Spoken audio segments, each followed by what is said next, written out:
Very gently, pull it taut to make sure that it's properly aligned in the same track or path of the original conductor. You may want to use a thin piece of heat-resistant tape placed at the leading edge of the bend site to anchor the replacement. Some supervisors prefer that you use a quick-drying adhesive, sometimes called quick tack or tack pack, in place of tape to temporarily tack the conductor in place. Drying times vary depending on which tack product you use. However, it's never more than a few minutes. Do not use a fast-drying epoxy product close to an area that must be soldered. If heated to solder reflow temperatures, the fumes from quick-drying epoxy can be harmful if inhaled. Next, we'll bend the foil jumper as needed to match the shape of the missing conductor.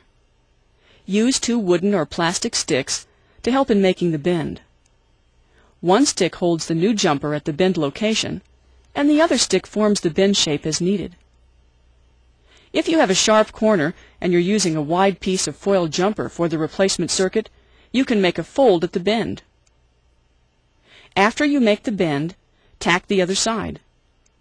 The tack will give you a new anchor point to pull the circuit material taut against. Now let's lap solder the foil jumper to the end of the original. Then we'll use the appropriate chemical cleaning fluid to clean both new lap solder joints.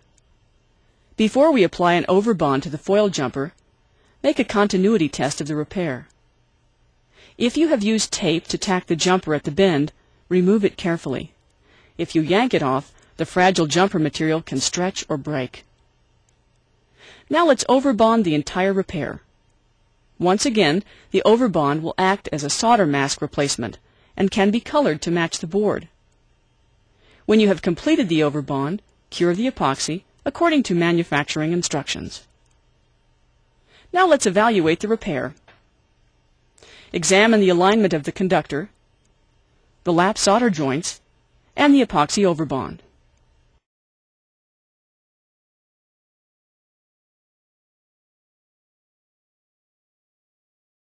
Repair process 9 involves the replacement of a land with connecting conductor.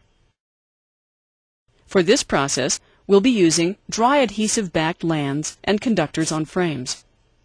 The procedure begins with an analysis of the damage. Is there laminate damage? Is the land still there? Can it be reused? We'll assume that it is missing and will be replaced with frame-mounted adhesive-backed material.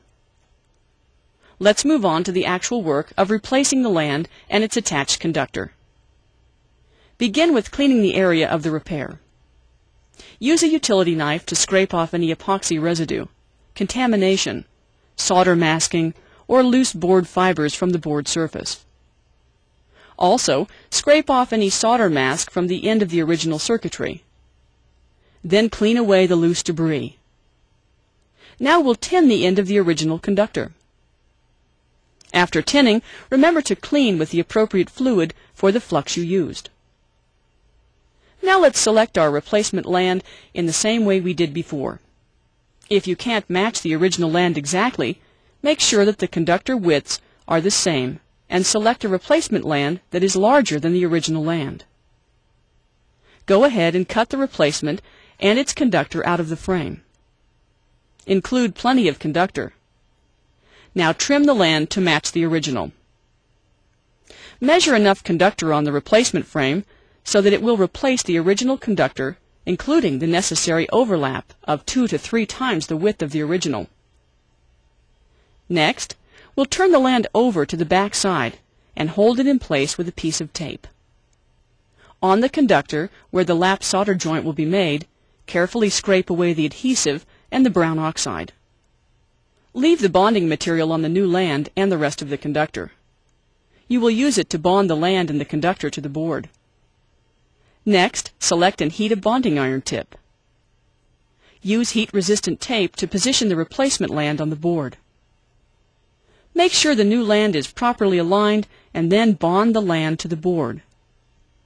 Then remove the tape and with your soldering iron, make a lap solder joint between the land's connecting conductor and the original conductor.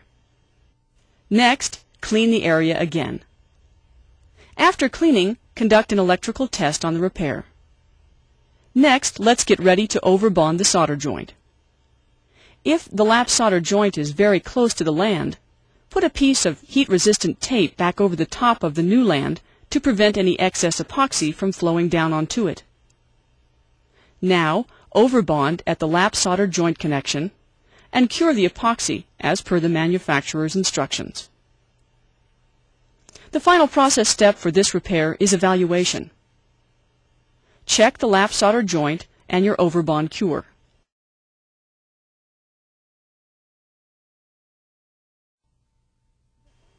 The final repair process involves replacing a solder mask coating. Throughout this series, we have used the epoxy overbond as a mask. For this repair process, we will continue to use epoxy as our replacement mask material. If your company prefers the use of a different solder mask formula, follow the directions on the packaging for its application. Every repair process we have studied calls for masking to be replaced if necessary. Ask a supervisor to explain what your company policy and customer requirements are concerning solder mask replacement. You will then be able to make an evaluation about whether or not replacing solder mask is a necessary part of your repair. We'll assume that you have decided that this protective coating must be replaced. Begin the work by gently scraping the area until it is smooth. The area to be coated must be thoroughly cleaned. Now, blot it dry. The repair site must be completely dry. Next, we'll apply heat-resistant tape to outline the area where the solder mask will be replaced. This prevents solder mask getting into places that may need to stay free from this type of surface coating. Now let's mix the replacement epoxy coating. For this demonstration, we will not use a coloring agent to match the color of the board. Your company will supply you with different hues of coloring agent to choose and mix between, if cosmetic effect is important to your customer. Then apply the replacement coating to the board surface. Use a toothpick or probe tip to apply the coating if the board surface is smooth, or a brush or foam swab for a textured surface. When the replacement coating is fully cured, remove the tape. Now let's make an evaluation of the job. Check to see if there is a texture match, and if you used a coloring agent, a color match with the original coating. Texture and color match is not strictly necessary. It may be more cosmetically appealing, but it does not improve the functionality of the repair.